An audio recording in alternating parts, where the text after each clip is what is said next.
যুক্তরাষ্ট্রে সাকিব বুবলির রোমান্টিক ছবি ঘিরে খবরের শিরোনাম হয়েছিল চারিদিকে। এদিকে অপু বিশ্বাসের জবাবের অপেক্ষায় ছিলেন নেটিজেনরা।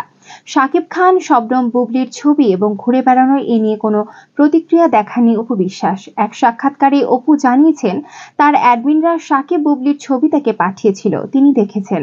অপু বিশ্বাস বলেন, লাস্ট 1.5 মাস তিনি ফেসবুকে একদমই নেই। এসএসসি পরীক্ষার আগে খুব বেশি বান্ধবী বা আত্মীয় স্বজনদের বাসায় ঘুরতে যাওয়াটা একটি বাধাগ্রস্ত মনে হয়। ঢাকায় চলচ্চিত্রে এই অভিনেত্রী সংবাদ মাধ্যমকে বলেন, কোনো কিছু নিয়ে অভদ্রতা হোক বা তার ব্যক্তিত্বের বাইরে চলে যাক, সেরকম কিছু তিনি চান না। সামাজিক মাধ্যমে অপু একটি পোস্ট দিলে বুবলি পাল্টা পোস্ট দেন, আবার বুবলি কোনো পোস্ট করলে অপু পাল্টা পোস্ট করেন।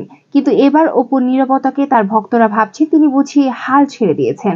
এ প্রসঙ্গে অপু বলেন, হাল ছেড়ে দেওয়া বা হাল ধরার তো কিছুই নেই, কষ্টের কিছু নাই।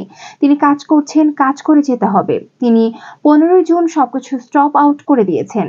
বাচ্চাটা কিন্তু মোর ইম্পর্টেন্ট। বাচ্চাটা অনেক বড় সেতু বন্ধন, চাইলেই যে কোনো সাইট থেকে কেউ অফ করতে পারবে না। অসুস্থ প্রতিযোগিতায় আর যেতে চান না তিনি।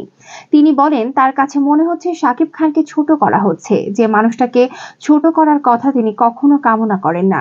এর আগে অপু তার একমাত্র ছেলের ছবি পোস্ট করে ক্যাপশনে লেখেন, সব ভালোবাসার প্রমাণ দিতে হয় না, প্রমাণ ছাড়াও ভালোবাসা হয় যদি পবিত্র হৃদয় থাকে।